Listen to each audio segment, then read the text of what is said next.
محمد وجل فرجهم. اعوذ باللہ من الشیطان الرجیم بسم اللہ الرحمن الرحیم الحمد للہ رب العالمین والصلاة والسلام علی اشرف الانبیاء والمرسلین خاتم النبیین شفیع ذنوبنا و طبیب نفوسنا مولانا ابی القاسم محمد وآلہ اللهم صل على محمد اللهم وعلى صل علی محمد. محمد وعلى اما بعد رب اشرح لي صدری ويسر لي امری واحلل عقدۃ من لسانی یفقهوا قولی رب زدنی علما والحقنی بالصالحین۔ درس کی ابتدا میں جو علم کے حوالے سے احادیث وارد ہوئی ہیں آل محمد سے، ان احادیث کو جو ہے وہ یہاں کے اوپر آپ کے سامنے جو ہے نقل کیا جاتا ہے کہ جس سے ہم لوگوں کو پتہ چلے کہ بھئی علم کی کتنی اہمیت ہے۔ آج اس سلسلے کی جو ایک حدیث ہے کہ جو جناب پیغمبر اسلام سے وارد ہوئی ہے، جس میں حضرت فرماتے ہیں کہ العلم رأس الخیر کلہ والجہل رأس الشر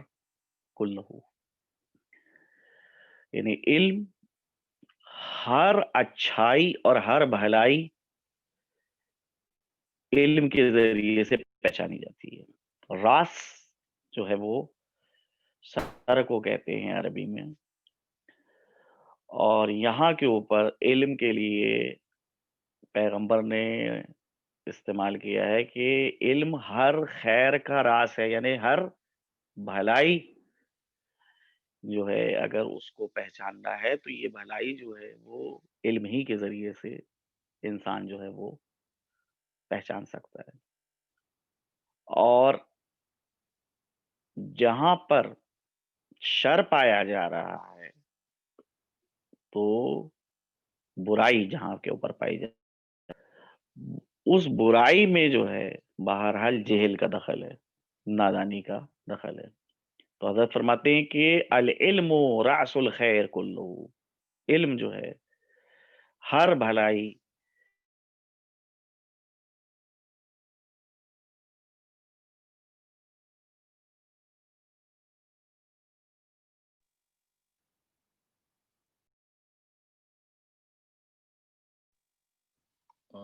پاز ہو گیا ہے آپ کا، وہ میوٹ ہے ذرا بھائی۔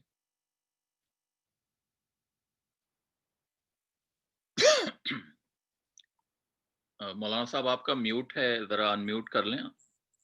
جی تھینک یو۔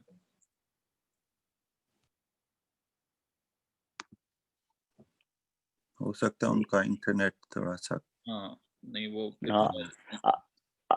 اب جو ہے بالکل کلیئر ہے سر، جی جی آواز آ رہی ہے میری؟ جی اب آ جی آ ہاں رہی ہے آگے. ٹھیک ہے، صحیح جی۔ تو یہ حدیث جناب پیغمبر اسلام سے تھی کہ جو یہاں کے اوپر نقل کی گئی تھی کہ علم جو ہے وہ ہر خیر کی اصل ہے، اور جہل جو ہے وہ ہر شر کی اصل ہے، یعنی علم ہی جو ہے وہ سبب بنتا ہے بھلائیوں کا، اور جہل اور نادانی جو ہے وہ سبب بنتی ہے برائیوں کا۔ دوسری حدیث ہے جو طالب علم کی فضیلت کے حوالے سے کہ جو علم کو حاصل کر رہا ہے اللہ سبحانہ و تعالیٰ نے اس کو کتنا بڑا مرتبہ دیا ہے۔ روایت ہے یہ بھی جناب پیغمبر اسلام سے ہے کہ انا طالب العلم تبسط له الملائکہ اجنحتها وتستغفر له، کہ جو علم کا طلب کرنے والا ہے، جو علم حاصل کر رہا ہے، ملائکہ اپنے پر اس کے لیے بچھا دیتے ہیں، یعنی وہ ملائکہ کے پروں کے اوپر چلتا ہے۔ وَاسْتَغْفِرُوا لَهُ، اور ملائکہ جو ہیں اس کے لیے استغفار کرتے ہیں، طلب مغفرت کرتے ہیں۔ یہ حدیث جو ہے وہ بہرحال طالب علم کی فضیلت کے حوالے سے ہے کہ طالب علم کا مرتبہ کیا ہے. آج اس سلسلے کی جو ایک آخری حدیث ہے وہ بیان کرنا چاہتا ہوں کہ علم کا حق کیا ہے. ہر چیز کا کچھ نہ کچھ حق ہوتا ہے، تو خود علم کا کیا حق ہے. روایت ہے یہ جناب امام محمد باقر علیہ الصلوۃ والسلام سے کہ جاء رجل الی نبی صلی اللہ علیہ وآلہ، ایک شخص پیغمبر اسلام کی خدمت میں آیا. فقال یا رسول اللہ ما حق العلم، اس نے جناب پیغمبر اسلام سے یہ فرمایا کہ اے پیغمبر اسلام یہ بتائیے کہ علم کا حق کیا ہے. تو حضرت نے فرمایا قال الانصات لہ، علم کا حق یہ ہے کہ جب علم تقسیم کیا جا رہا ہے، علم بانٹا جا رہا ہے، اس وقت جو ہے اس علم کو توجہ کے ساتھ سنو،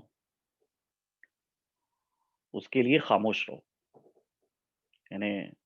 درمیان میں بولنا نہیں ہے. قال ثم ما، پھر اور کیا حق ہے. تو حضرت نے فرمایا قال الاستماع له، اس کا دوسرا حق یہ ہے کہ جب علم کے حوالے سے گفتگو ہو رہی ہے تو اس کو بہت ہی غور سے سنو.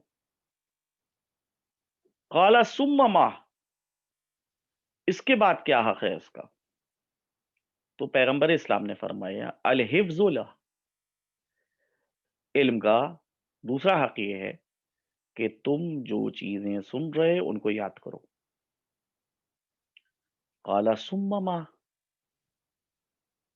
اس کے بعد سوال کرنے والا سوال کرتا ہے کہ یا رسول اللہ اور کیا حق ہے علم کا. حضرت نے فرمایا قال العمل به، علم کا حق یہ ہے کہ جو چیزیں جانتے ہو اس پہ عمل کرو. قال ثم ما، اس کے بعد وہ کہتا ہے کہ اس کے علاوہ اور کیا حق ہے اس کا علم کا. تو حضرت نے فرمایا نشر ہو، یعنی جو چیزیں تم جانتے ہو اس کو تم پھر دوسروں تک کے پہنچاؤ، اپنے تک محدود نہ رکھو، یہ علم کا حق ہے. احادیث میں لعنت بھیجی گئی ہے اس شخص کے اوپر کہ جو شخص جو ہے اپنے علم کو چھپاتا ہے اور دوسروں کے سامنے جو ہے وہ ظاہر نہیں کرتا ہے. یعنی جہاں اس کو ظاہر کرنا چاہیے وہاں پہ اگر جو ہے وہ اس کا اظہار نہ کرے تو خدا جو ہے ایسے شخص کے اوپر نفرین کرتا ہے گا. بہرحال اسلام نے جو علم کو اہمیت دی ہے وہ بالکل عیاں اور روشن ہے. اس سلسلے میں جو ہے وہ کوئی شک و شبہ نہیں ہے کہ کس قدر علم کو اہمیت دی گئی ہے. اور اگر علم نہیں ہے تو بہرحال جو ہے وہ بہت زیادہ جو ہے انسانوں کو دشواریاں پیدا ہوں گی، خاص طور پہ عقیدے کے حوالے سے بھی اور عمل کے اعتبار سے بھی. کیونکہ ایک جاہل جو ہے وہ چاہے جتنی عبادت کرے اس عبادت کی کوئی اہمیت اور ارزش نہیں ہوتی ہے جب تک کہ معرفت کے ساتھ عبادت نہ انجام دی جائے. وہی عبادت جو ہے وہ اہمیت کی حامل ہے کہ جو معرفت کے ساتھ انجام دی جائے. بقول اقبال کے کہ وہ ایک سجدہ جسے تو گراں سمجھتا ہے، ہزار سجدوں سے دیتا ہے آدمی کو نجات. یعنی ایک سجدہ جو خدا کی بارگاہ میں معرفت کے ساتھ کیا جا رہا ہے اس سجدے کی بے پناہ اہمیت ہوتی ہے بنسبت اس کے کہ عادت کے تحت اور بغیر معرفت کے جو ہے وہ اللہ سبحانہ و تعالیٰ کی عبادت کی جائے تو اس عبادت کی نہ کوئی ارزش ہے نہ کوئی اہمیت ہے کہ جو عادت کے تحت کی جا رہی ہے یا جو معرفت کے بغیر کی جا رہی ہے. جس کی عبادت کی جا رہی ہے انسان جو ہے اس کی عبادت کرتے وقت جو ہے وہ پوری طرح سے آگاہ ہو کہ کس کے سامنے وہ کھڑا ہے، کس سے جو ہے وہ خطاب کر رہا ہے، کس سے مناجات کر رہا ہے. تو آج کا جو موضوع ہے ہمارا، کیونکہ گزشتہ ہفتے میں جو چیز ہم نے بتائی تھی کہ کچھ اسباب ہیں کہ جو انسان کی فکر کو متاثر کرتے ہیں، ان میں سے میں نے قرآن کی آیات کی روشنی میں آپ کے سامنے جو ہیں وہ تقریباً جو ہیں 5 اسباب جو ہیں وہ ذکر کیے تھے. پہلی چیز تو یہ تھی کہ انسان جو ہے وہ ظن کے اوپر اعتماد نہ کرے بلکہ یقین کو اپنے ہاتھ میں رکھے. اور یہ عقائد میں اور اصول دین کے اندر جو ہے جب تک کہ انسان کو یقین نہ پیدا ہو جائے اس وقت تک کہ اس کا عقیدہ جو ہے وہ اہمیت کا حامل نہیں ہوتا ہے گا. دوسری چیز یہ تھی کہ انسان جو ہے وہ چاہتا ہے کہ اس کی فکر جو ہے وہ آلودہ نہ ہو، خراب نہ ہو، تو خواہشات نفسانی کی اس کو پیروی سے پرہیز کرنا چاہیے، کیونکہ خواہشات نفسانی کی پیروی جو ہے وہ انسان کو جو ہے بھٹکا دیتی ہے اور انسان جو ہے وہ راہ راست سے دور ہو جاتا ہے. تیسری چیز جو اہمیت کی حامل تھی اور جو ذکر کی تھی کہ جلد بازی اچھی چیز نہیں ہے. کسی بھی چیز کے حوالے سے فیصلے دینے کے وقت انسان کو چاہیے کہ پوری طرح سے اس کے جتنے بھی پہلو ہیں ان کو اچھی طرح سے غور و فکر کر لے اور اس کے بعد جو ہے یا تو پھر اس کی تائید کرے یا پھر اس کی مخالفت کرے. لیکن اگر جلد بازی کا اظہار کیا جا رہا ہے، خاص طور پہ عقیدے کا مسئلہ جو ہے وہ بڑا ہی سخت مسئلہ ہے اور وہاں کے اوپر جو ہے جلد بازی کا اظہار جو ہے وہ ٹھیک نہیں ہے. اس کے علاوہ جو سماج کا ایک زندہ مسئلہ ہے کہ سماج جو ہے وہ اگر کوئی غلط روش اختیار کرے ہوئے ہو اور غلط کام انجام دے رہا ہے اور آپ جو ہیں وہ ان کو متوجہ کیجیے اور ان کو روکیے ٹوکیے کہ یہ کیا کر رہے ہو تم، دین جو ہے اس چیز کی اجازت نہیں دیتا ہے. تو وہاں کے اوپر ان کے پاس وہی جواب ہے جو آج سے 1400 سال پہلے جو ہے وہ پیغمبر اسلام کو جواب دیا جاتا تھا، مشرکین جواب دیتے تھے، یا اس سے پہلے جو قرآن اگر آپ دیکھیں کہ گزشتہ انبیاء کو بھی یہی جواب دیا جاتا تھا کہ نتبع ما الفینا علیہ آباءنا، ہم تو اس کی پیروی کرتے ہیں کہ جس طریقے کے اوپر ہم نے اپنے باپ دادا کو چلتے ہوئے دیکھا ہے گا. یہ جواب جو ہے وہ منطقی جواب نہیں ہے، عقل کے اوپر مشتمل نہیں ہے، لاجک سے بہت دور ہے یہ جواب. نہیں، اللہ نے جو ہے ہمیں عقل عنایت فرمائی ہے تو ہم کو اپنی عقل کی کسوٹی کے اوپر پرکھنا ہے اور عقل کی روشنی میں جو ہے وہ فیصلہ کرنا ہے گا. اس کے بعد جو آخری مرحلہ تھا کہ جو بہت زیادہ اہمیت کا حامل ہے، شخصیت پرستی، کہ اگر کوئی شخصیت جو ہے وہ کسی کے اوپر چھا جائے اور وہ شخصیت جو ہے، بہرحال ایسی تاریخ کے اندر بہت سی شخصیتیں گزری ہیں کہ جنہی نے بہت کارنامے انجام دیے ہیں اور جن کا اپنے زمانے میں بے پناہ اثر تھا، لیکن جو ہے دیکھیے سب سے بری چیز جو ہے جس سے روکا گیا ہے کہ شخصیت کا بت نہیں تراشنا چاہیے. اگر انسان جو ہے وہ شخصیت کا بت تراش رہا ہے اور بس اس نے کیونکہ فرما دیا ہے، اس طرح سے کہا جا رہا ہے کہ بھئی وہ کہہ چکے ہیں لہٰذا جو ہے وہ ہمارے لیے جو ہے وہ قابل قبول ہے، ہم جو ہے اس کے سامنے جو ہے وہ لب کشائی نہیں کریں گے. تو یہ شخصیت کا بت جو ہے وہ راہ حق سے انسان کو دور کر دیتا ہے. انسان جو ہے وہ چاہتا ہے کہ صحیح طریقے کے اوپر جو ہے گامزن ہو، تو اس کے لیے ضرورت ہے کہ بھی احترام ایک الگ چیز ہے، کسی کے احترام کے اندر کوئی فرق نہیں آنا چاہیے، لیکن جو ہے یہ مسئلہ نہیں ہے کہ جو اس نے کہہ دیا ہے بس وہ حجت ہے، اور وہی جو ہے وہ حرف آخر ہے، اس کے سلسلے میں کوئی بحث نہیں ہوگی، کوئی جو ہے نقاش نہیں ہوگا، کوئی گفتگو نہیں ہوگی، نہیں، اس تقلید سے جو ہے وہ ہم کو روکا گیا ہے کہ نہیں، اپنی عقل کے اندر تم استقلال پیدا کرو، یعنی اپنی عقل کے ذریعے ہی سے تم خود فیصلہ کرو اور صحیح اور غلط کی جانچ کرو، اور اگر عقل کو جو ہے وہ چھوڑے دے رہے ہو اور اس طرح سے کسی کی شخصیت سے متاثر ہوئے جا رہے ہو اور اس شخصیت کے اوپر جو ہے کے اعتبار سے جو ہے فیصلہ کر رہے ہو، تو یہ نہیں ہے، اس کے جو ہے نقصانات جو ہیں وہ بہرحال بہت زیادہ نظر آئے، جیسے کہ میں نے گزشتہ درس میں اشارہ کیا تھا کہ جناب شیخ طوسی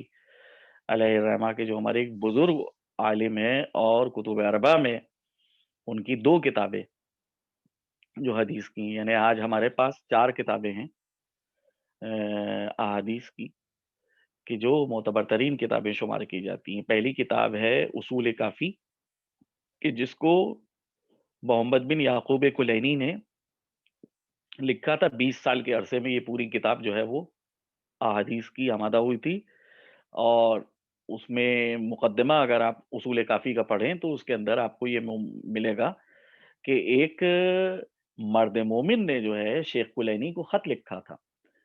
کہ احادیث کی میرے پاس کوئی ایسی جامع کتاب نہیں ہے کہ جس کی جانب میں رجوع کروں اور رجوع کر کے میں اپنے دینی سوالات کا جواب تلاش کر سکوں۔ تو یہ خط جو ہے وہ سبب بنا، اور جناب شیخ کلینی نے جو ہے پوری 20 سال کا عرصہ صرف کیا، اور 20 سال کے عرصے میں مختلف سفر کیے، اور جو اس زمانے کے راوی تھے ان سے ملاقات کری، ان سے احادیثیں جو ہیں نقل کری، بہت ہی یعنی زحمت و مشقت کے بعد جو ہے یہ کتاب آمادہ ہوئی تھی۔ غیبت صغرا کا زمانہ تھا، اسی زمانے میں جو ہے اصول کافی مرتب ہو چکی تھی، لکھی جا چکی تھی۔ تو یہ پہلی کتاب ہے ہماری حدیث کی جو غیبت صغرا کے زمانے میں لکھی، جو آج ہمارے پاس موجود ہے۔ دوسری کتاب اس کے بعد آتی ہے حدیث کی، جس کو شیخ صدوق علیہ الرحمہ نے لکھا، جس کا نام تھا من لا یحذر الفقیہ، یہ بھی ایک حدیث کی کتاب ہے۔ تیسری کتاب جو ہے وہ تہذیب ہے، اور چوتھی استفسار ہے۔ یہ تیسری اور چوتھی کتابیں جو ہیں ان کو جناب شیخ طوسی علیہ الرحمہ نے جو ہے وہ احادیث کی کتابیں لکھا ہے۔ تو شیخ طوسی کے جو کارنامے ہیں وہ بہت ہی زیادہ غیر معمولی کارنامے ہیں گے۔ اس بنا کے اوپر جناب شیخ طوسی کا جو معاشرے کے اندر احترام تھا، ایک تو ان کے پاس ریاست عامہ تھی، اور پھر بہت بڑے بڑے کام انہیں نے انجام دیے کہ جب بغداد کا حوزہ جو ہے اور مدرسہ اجڑ گیا، کہ وہاں کے اوپر جو ہے مختلف جو ہیں جھگڑے ہوا کرتے تھے، کہ جس کی بنا کے اوپر جو ہے وہ کتاب خانوں کے اندر آگ لگا دی گئی، اور بہرحال جو ہے کافی قتل و غارت گری ہوئی تھی، کہ جس کی بنا کے اوپر شیخ طوسی نے جو ہے پھر بغداد سے جو ہے اس مدرسے کو منتقل کیا، اور اس حوزے کی بنا رکھی جوار جناب امیر میں نجف اشرف کے اندر۔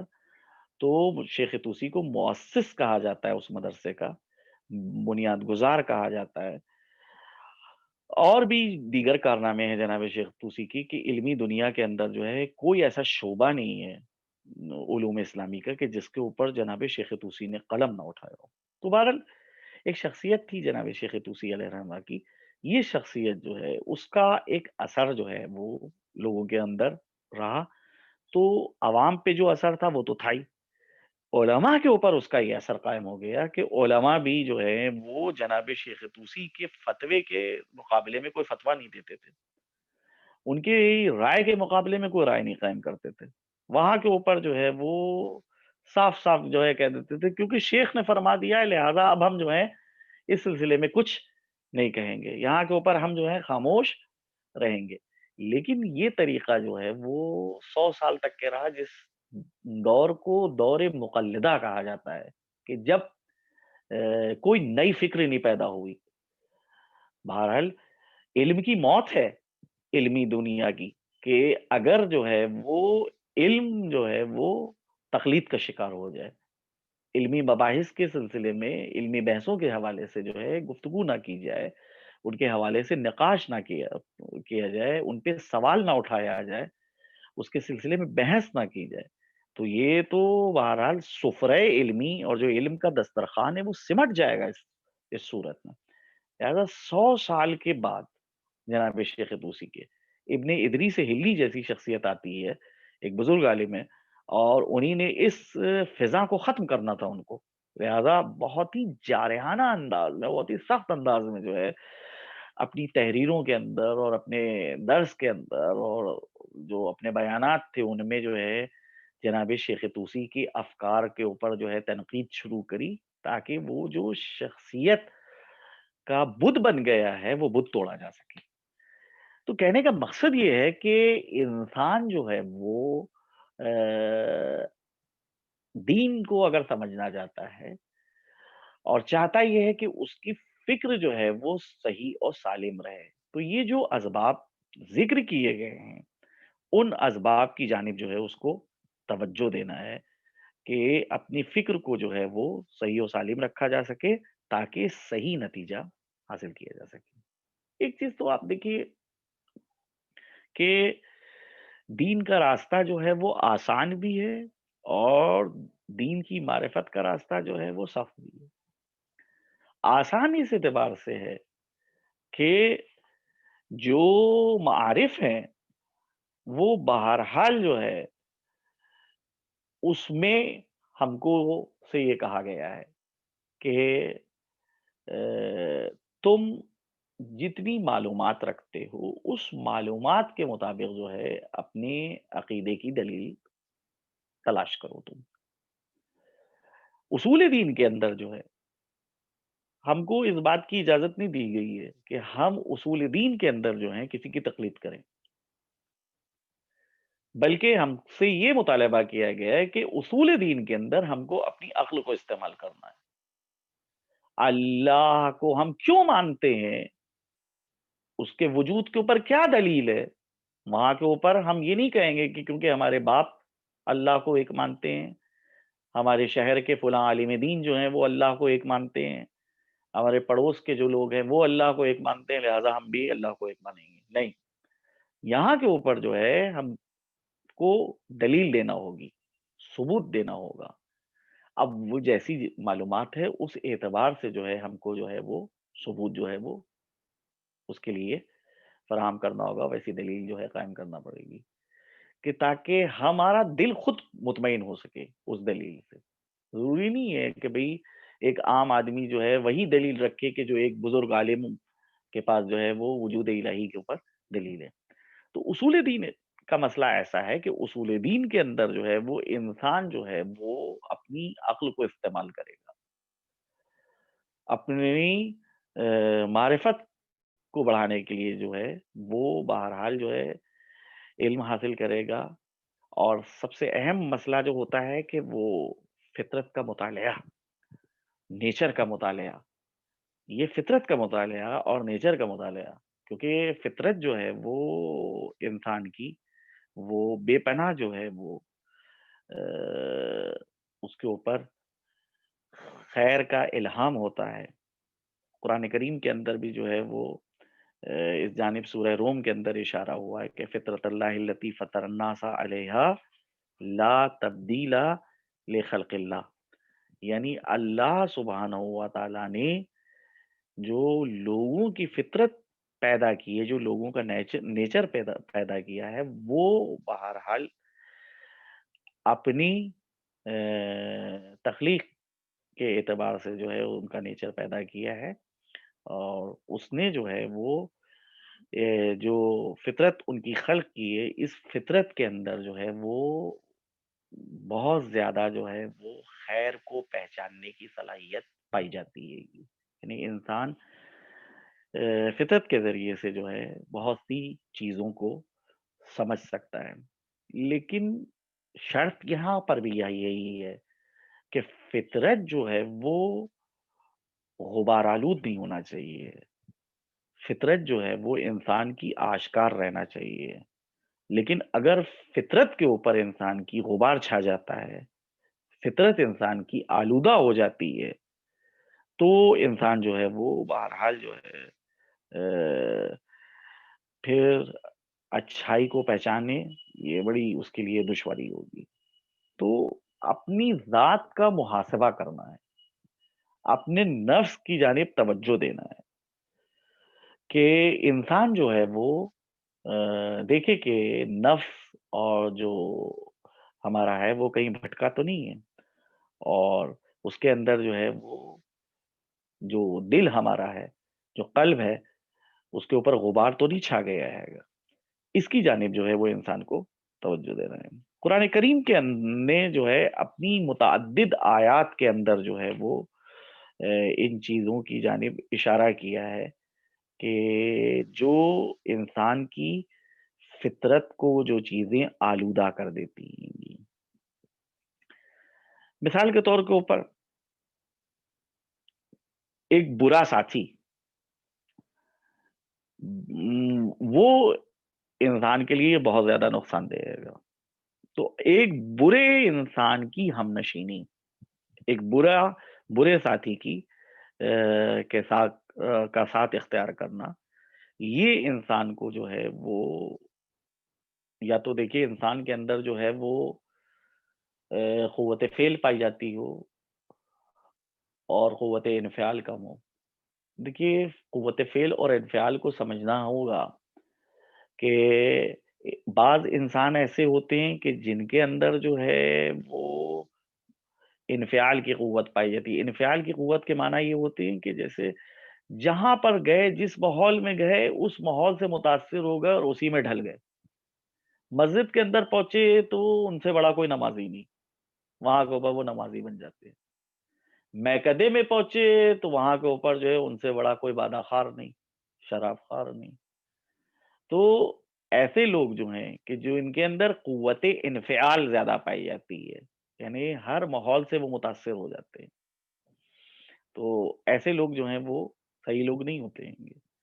بعض افراد ایسے ہوتے ہیں کہ جن کے اندر قوت فعل بہت پائی جاتی ہے کہ کسی ماحول سے وہ متاثر نہیں ہوتے ہیں، بلکہ جو ہے ہر ماحول کو اپنا تابع بنا لیتے ہیں گے، خود اپنی شخصیت اور اپنی ذات سے جو ہے دوسروں کے اوپر اثر ڈالتے ہیں گے۔ یہ ہے قوت فعل لوگوں کے اندر۔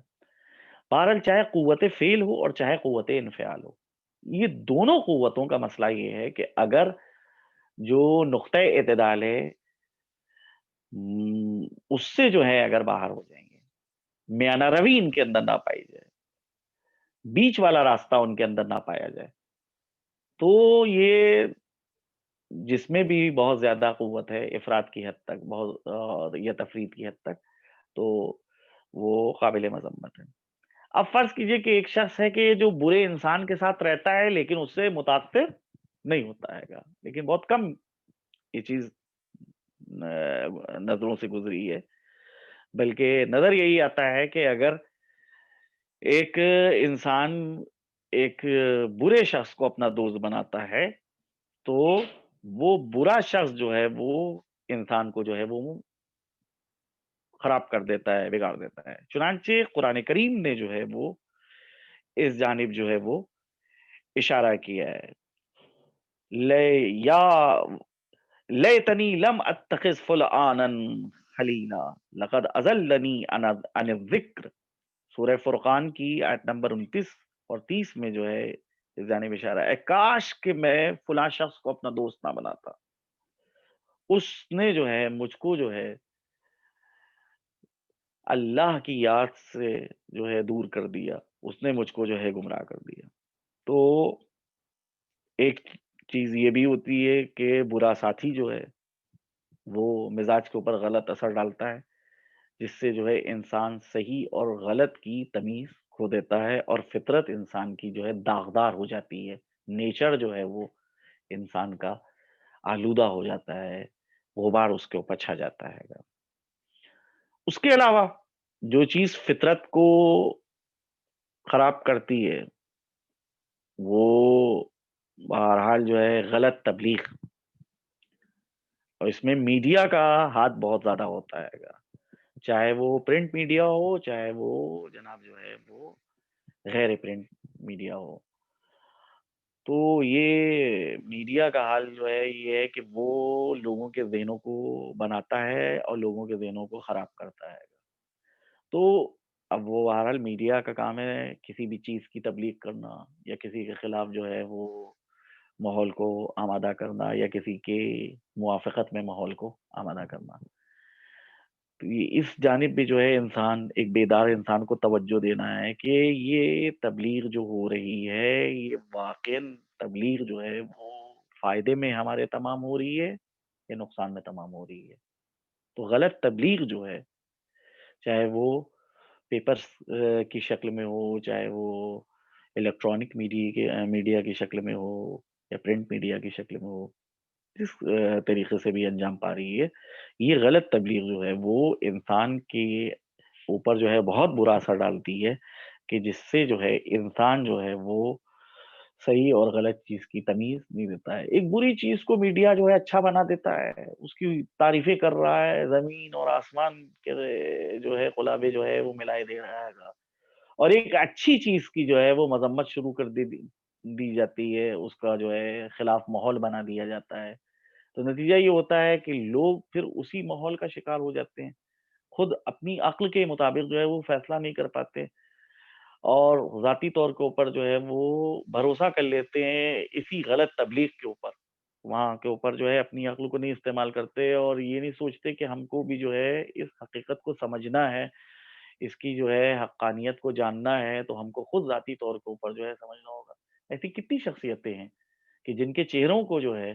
میڈیا نے خراب کیا، اور ایسی کتنی برے شخص ہیں کہ جن کے چہروں کو میڈیا نے اچھا دکھا کے پیش کیا. تو تبلیغ کا جو ہے وہ بہرحال بہت اثر ہے، اور یہ تبلیغ جو ہے وہ انسان کے لیے جو ہے وہ بہت زیادہ کبھی فائدہ مند بھی رہتی ہے اور کبھی بہت زیادہ نقصان میں تمام ہوتی ہے. اب مثال کے طور کے اوپر قرآن کریم کی یہ آیت، قرآن نے فرعون کے اس قول کی حکایت کی ہے کہ فرعون کہتا تھا انا ربکم الاعلی، میں جو ہوں تمہارا پروردگار ہوں، سب سے بڑا پروردگار ہوں. تو فرعون نے جو دعویٰ کیا، قوم نے جو ہے اس کو قبول کر لیا. کیوں؟ کیونکہ بہرحال جو ہے وہ اسی جو دعویٰ کر رہا تھا، اسی دعوے کی وہ تبلیغ کرواتا تھا لوگوں کے درمیان، عوام کے درمیان، اور لوگ جو تھے بغیر سوچے سمجھے ہوئے اس کے اس دعوے کی تصدیق کر رہے تھے، اور لوگ جو تھے اس کے دعوے کے سامنے جو ہے وہ سر جھکا رہے تھے. تو یہ ایک اہم چیز ہے کہ غلط تبلیغ جو ہے وہ بھی فطرت کو آلودہ کر دیتی ہے. اس کے علاوہ جو چیز جو ہے فطرت کو متاثر کرتی ہے، اور دیکھیے فطرت کا مسئلہ یہ ہوتا ہے کہ فطری امور جو ہیں وہ سیکھنے اور سکھانے سے نہیں حاصل ہوتے ہیں. اللہ نے ہر انسان کے نیچر کے اندر جو ہے یہ چیزیں ڈالی ہیں. بھلائی کی قوت جو ہے اس کے اندر جو ہے وہ ڈالی ہے کہ وہ اچھائی کو پہچان بھی سکتا ہے، اور برائی کی بھی شناخت انسان جو ہے وہ پیدا کر سکتا ہے گا. فَأَلْهَمَهَا فُجُورَهَا وَتَقْوَاهَا، اللہ نے جو ہے نفس انسانی کو الہام کیا ہے کہ کیا چیزیں بھلائی ہیں، کیا چیزیں اچھی ہیں، اور کیا چیزیں بری ہیں. تو اللہ نے انسان کو یہ دونوں کی شناخت کی صلاحیت عطا کری ہے. اب یہ صلاحیت نہ متاثر ہو تو کبھی غلط تبلیغ سے جو ہے یہ صلاحیت متاثر ہو جاتی ہے کہ انسان جو ہے صحیح اور غلط کو تمیز نہیں دے پاتا ہے. اور کبھی کبھی ایسا ہوتا ہے کہ بعض شخصیتوں کو انسان جب اپنا آئیڈیل بنا لیتا ہے، مثال کے طور پر بعض ایکٹرز ہیں کہ جن کو جو ہے انسان نے اپنا آئیڈیل بنا لیا، بعض جو ہیں وہ فرض کیجئے پلیئرز ہیں، وہ بہت اچھے کھلاڑی ہیں، ان کو جو ہے اپنا آئیڈیل بنا لیا، اپنی نمونہ بنا لیا. یہ جو آئیڈیل سازی ہے، یہ آئیڈیل سازی جو ہے وہ کبھی کبھی انسان کو بہت زیادہ نقصان پہنچاتی ہے اور انسان کی فطرت کو آلودہ کر دیتی ہے کہ اس غلط انسان کے اندر جو ہے جو بری عادتیں پائی جاتی ہیں،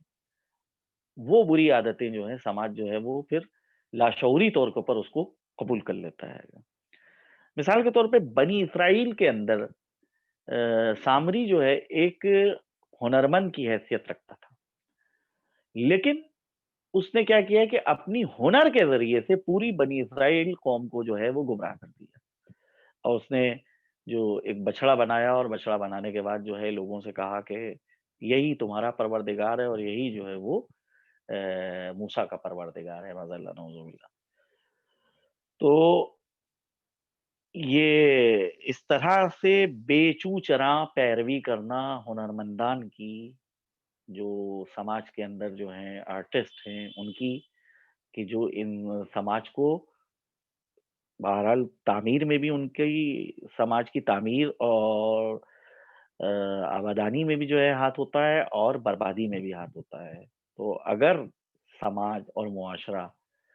جو ہے وہ اس طرح سے کسی کے پیچھے چلنا شروع کر دے تو اس سے بہرحال فطرت جو ہے وہ متاثر ہوگی اور فطرت جو ہے وہ کہ یہ چیزیں نقصان دیں۔ اس کے علاوہ ایک اور امر جو بہت زیادہ جو ہے وہ اہمیت کا حامل ہے، کبھی کبھی انسان ایک بات کو جانتا ہے کہ غلط ہے، لیکن اکثریت جو ہے اس بات کو پسند کرتی ہے، لہذا اکثریت کی پیروی کرتا ہے کہ اگر وہ وہاں کے اوپر جو ہے اس کی مخالفت کرے گا تو اکثریت جو ہے وہ کہے گی کہ یہ تم کیوں مخالفت کر رہے ہوگے، جبکہ ذاتی طور پہ وہ شعور رکھتا ہے کہ یہ بات صحیح نہیں ہے، لیکن خوف اس کو اس بات کا ہے کہ اگر میں نے جو ہے اس چیز کی مخالفت کری تو ایک بڑی تعداد جو ہے لوگوں کی وہ میری مخالف ہو جائے گی، تو لہذا اکثریت کی پیروی کرنا، یہ اکثریت کی پیروی بھی جو ہے وہ بہرحال انسان کی فطرت کو داغدار کر دیتی ہے۔ اس کے علاوہ جو ایک اہم چیز ہے وہ یہ کہ شیطانی وسوسے جو انسان کے ذہن کے اندر جو ہے وہ پیدا ہوتے رہتے ہیں، یہ شیطانی وسوسے جو ہیں وہ بھی جو ہے وہ بہرحال انسان کی فطرت کو بہت زیادہ آلودہ کرتے ہیں، اسی لیے احادیث کے اندر روکا گیا ہے کہ بری چیز کے متعلق مستقل طور کے اوپر مت سوچا کرو، کیونکہ اگر ایک گناہ اور ایک برائی کے متعلق مستقل طور کے اوپر سوچا جا رہا ہے، اس کے متعلق فکر کی جا رہی ہے، تو یہ انسان کے لیے بے پناہ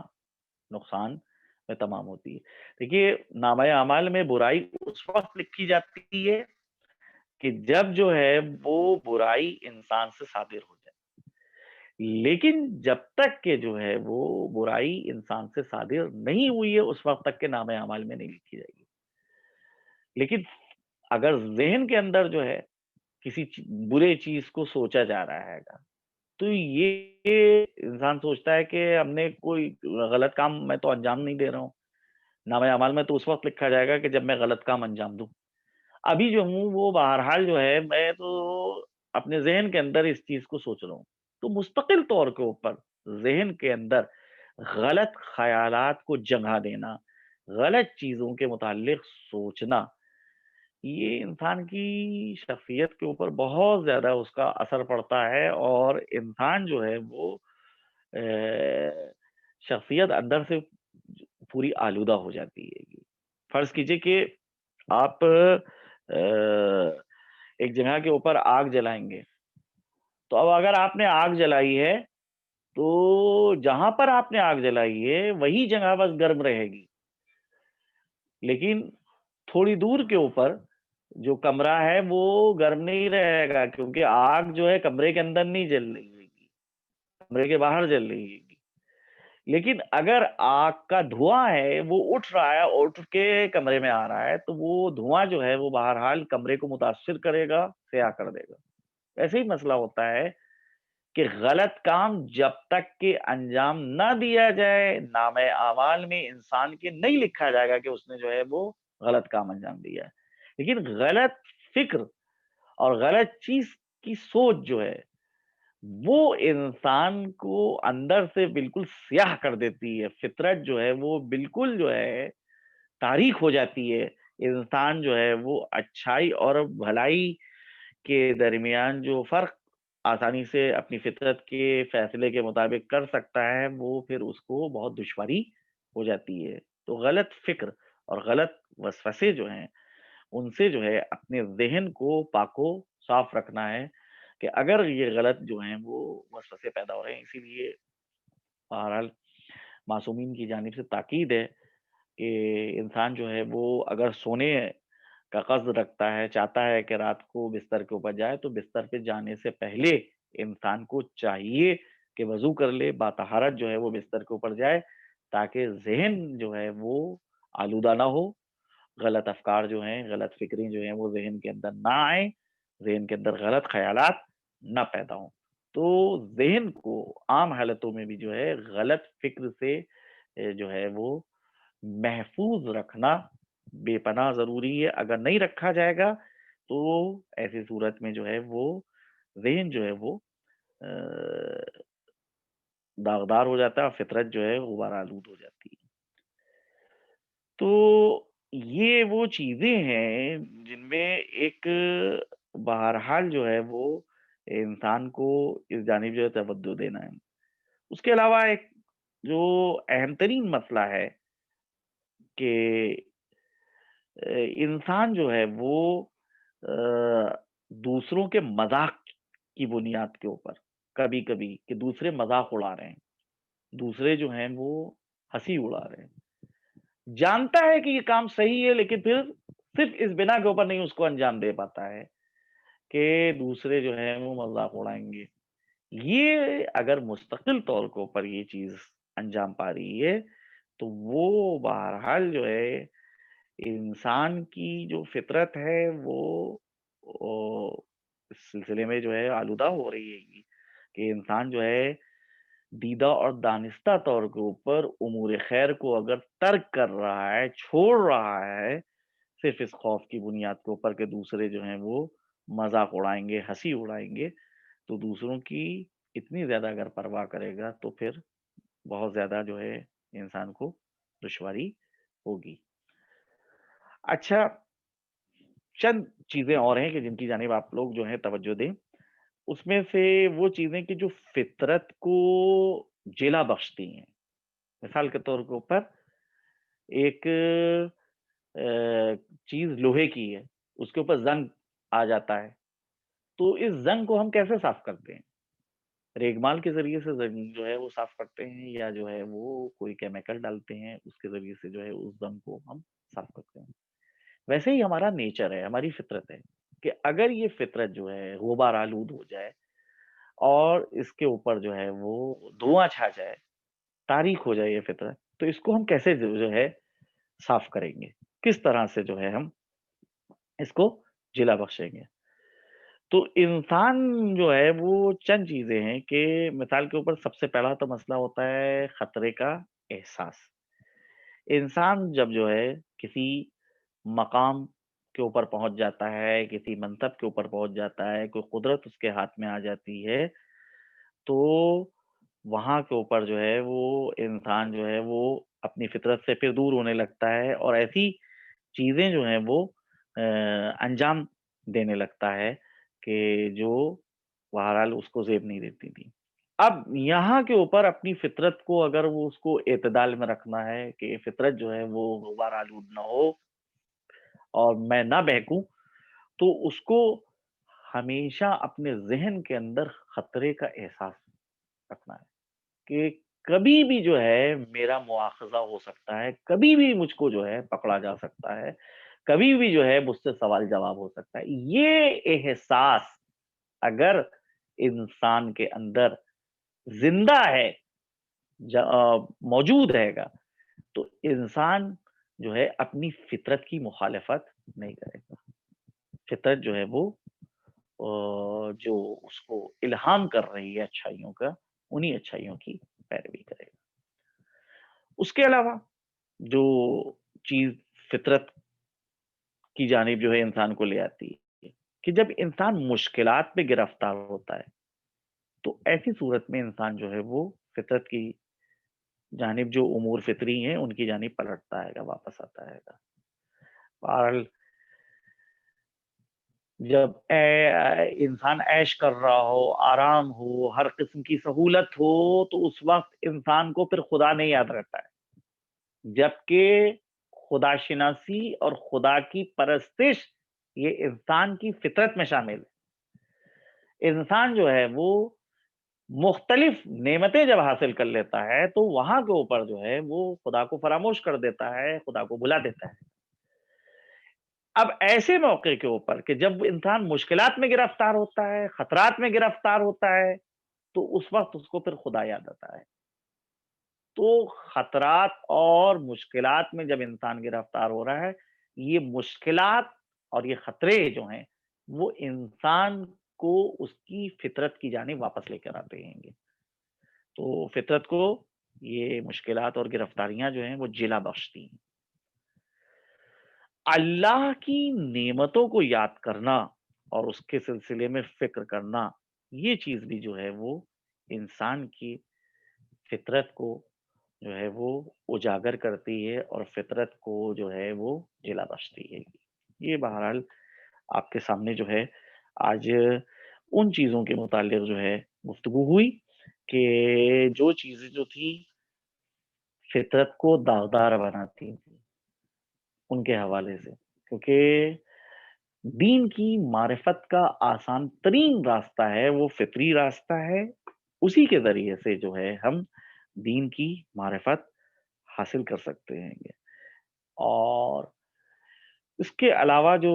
کوئی مباحث ہیں وہ پیچیدہ مباحث ہیں، نہ ان کا کوئی محل ہے اور نہ اس وقت جو ہے وہ ان کا کوئی تقاضا ہے کہ ان پیچیدہ اور گاڑھی باتوں کو جو ہے وہ یہاں کے اوپر جو ہے وہ نقل کیا جائے۔ کوشش یہ کی جاتی ہے کہ آسان زبان ہو اور جو ہے آسان مفاہیم ہوں، جس کو جو ہے وہ آسانی کے ساتھ سب سمجھ لیں۔ جناب میر انیس رضوان اللہ تعالیٰ علیہ کا مجھ کو وہ جو ہے وہ جو ایک مرثیہ انہیں نے کہا تھا اپنے بیٹے میر نفیس کے لیے، اس کی ابتدا کے اندر جو ہے وہ جو دعائیہ کلمات ہیں وہ مجھے یاد آ گئے کہ جد و آبا کے سوا اور کی تقلید نہ ہو، لفظ گنجلق نہ ہو، مغلق نہ ہو، تعقیب نہ ہو۔ یعنی میں مرثیہ گوئی میں وہی روش اختیار کروں کہ جو میرے باپ اور میرے دادا کی روش تھی، اور بالکل زبان جو ہے آسان ہو، لفظوں کے اندر پیچیدگی نہ ہو، آسانی کے ساتھ لوگ جو ہیں میری بات کو سمجھ لیں، یہی میری ایک بہت بڑی کامیابی ہے گی۔ ایسے ہی میں بھی یہ کہنا چاہوں گا کہ میں کوشش یہ کرنا چاہ رہا ہوں کہ جو دین کی معرفت کے ذریعے ہیں ان کو آسان انداز میں جو ہے وہ آپ کے سامنے بیان کیا جائے۔ یہ تو خیر بہرحال جو ہے عقائد سے ربط رکھتی تھی باتیں، اور ابھی بہرحال ہمارے پاس تھوڑا سا وقت ہے، تو آج جو ہے وہ مسائل جو فقہ کے میں اہمیت کے حامل ہیں ان کے حوالے سے بھی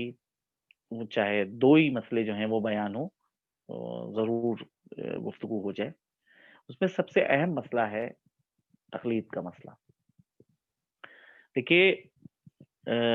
اصول دین کے اندر ہم کو کسی کی تقلید نہیں کرنا ہے، لیکن فروع دین جو ہیں جیسے نماز، روزہ، حج، زکوٰۃ، خمس، جہاد،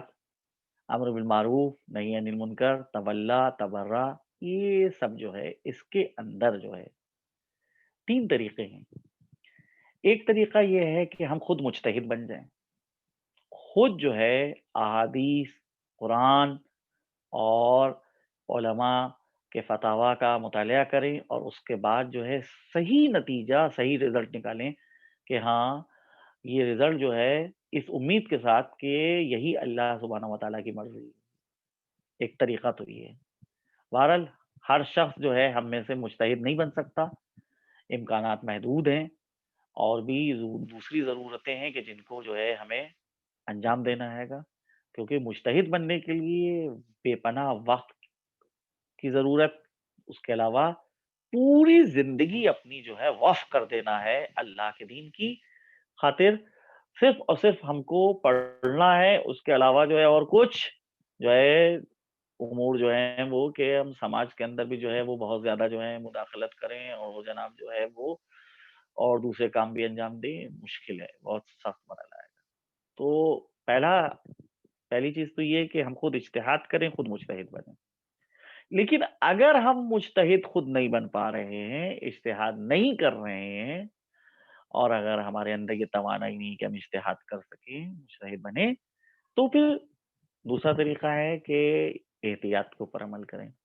احتیاط پہ بھی عمل کرنا ہر ایک کی بس کی بات نہیں ہے۔ مثال کے طور کے اوپر احتیاط کے اوپر عمل اس طرح سے ہوتا ہے کہ بس ایک مجتہد نے کہا ہے کہ یہ چیز جو ہے وہ آپ کے لیے مباح ہے، یعنی آپ اس کو انجام دے سکتے ہیں، کوئی حرج نہیں ہے۔ دوسرے نے کہا کہ نہیں یہ حرام ہے، اس کو اس سے جو ہے پرہیز کرنا چاہیے۔ اب وہ شخص کہ جو مجتہد نہیں ہے، احتیاط پہ عمل کرنا چاہ رہا ہے، تو احتیاط پہ عمل کرنے والے کے لیے پھر لازم ہے کہ وہ پھر اس کام کو نہ انجام دے، کیونکہ الاحتیاط سبیل النجات، احتیاط وہ ہے کہ جو نجات کا راستہ ہے گا، لہذا جو ہے اس کے لیے ضروری ہے کہ وہ پھر اس کو فعل حرام سمجھ کے چھوڑ دے، اس کو نہ انجام دے۔ اور احتیاط بھی ہر ایک کے بس کی بات نہیں ہوتی ہے، وہی لوگ جو ہیں احتیاط کے اوپر عمل کر سکتے ہیں کہ جو مجتہد پوری طرح سے تو نہیں ہے، کسی حد تک مجتہد ہیں، یا اجتہاد انہی نے کچھ چیزوں کے اندر کیا ہے اور وہ مجتہد مطلق کے تقریباً برابر ہیں گے، تو ہر عام آدمی جو ہے وہ احتیاط پہ عمل نہیں کر سکتا ہے۔ عام پبلک جو ہے فروع دین کے اندر تقلید کرنا ہے گی۔ سب سے بڑا مسئلہ یہ ہے کہ تقلید جو ہے اس کی تعریف کیا ہے؟ تو تقلید کی تعریف یہ ہے کہ کسی مجتہد کے فتوے پہ عمل کیا جائے، اس کو کہتے ہیں تقلید۔ اگر کوئی یہ پوچھے کہ تقلید کسے کہتے ہیں، تو جواب میں ہم یہ کہیں گے کہ کسی مجتہد کے فتوے کے اوپر عمل کرنے کا نام ہے تقلید۔ جس مجتہد نے جو فتویٰ دیا ہے اور جو بہرحال تقلید کے لائق ہے، کیونکہ ہر ایک کی تقلید نہیں کی جائے گی، تقلید کے لیے ضروری ہے کہ جس مجتہد کی تقلید کی جا رہی ہے اس کے لیے جو شرائط یہاں پہ ذکر کیے گئے ہیں وہ شرائط جو ہیں اس کے اندر پائے جائیں، اسی مجتہد کی تقلید کی جائے گی۔ تو ایک زندہ مجتہد کی تقلید کی جائے گی، اور شرائط جو ہیں وہ انشاءاللہ جو ہے وہ بعد والے اس کے اندر اگر ہو گیا تو ان کے اوپر تفصیل سے گفتگو ہوگی۔ لیکن جو ہے کہ تقلید جو ہے جس کی کرنا ہے ہم کو، تو اس کے لیے ضروری ہے کہ وہ زندہ مجتہد کی ہم کو تقلید کرنا ہے، اور تقلید کے معنی کیا ہے کہ کسی مجتہد کے فتوے کے اوپر جو ہے وہ عمل کرنا ہے۔ تو اگر کسی مجتہد کے فتوے پر ہم عمل کر رہے ہیں تو اس کو تقلید کا نام دیا جاتا ہے گا۔ اب جو مجتہد ہے اس کے لیے یہ ہے کہ وہ بہرحال جو ہے جس کی تقلید کی جا رہی ہے مرد کی تقلید ہوگی، یعنی ہو سکتا ہے کہ کوئی خاتون بھی جو ہے وہ اجتہاد کریں، لیکن ان کا اجتہاد انہی کے لیے کافی ہے، ان پہ خود تقلید پھر حرام ہے، وہ جو ہے اپنے اجتہاد پہ عمل کر سکتی ہیں لیکن بہرحال اپنے مقلد نہیں پیدا کر سکتی ہیں گی۔ تو جس مجتہد کی ہم کو تقلید کرنا ہے، پہلی چیز یہ کہ وہ مرد ہو، دوسری چیز یہ ہے کہ بالغ ہو سکتا ہے کہ مثال کے طور پہ بعض گزشتہ تاریخ میں ایسے واقعات ملتے ہیں کہ جیسے کہ علامہ ہلی بالغ نہیں ہوئے تھے لیکن مجتہد ہو گئے تھے، تو یہاں کے اوپر ذکر کیا گیا ہے کہ جو مجتہد ہے وہ بالغ ہونا چاہیے۔ تیسری چیز ہے عاقل ہو، یعنی اگر دیوانہ ہے وہ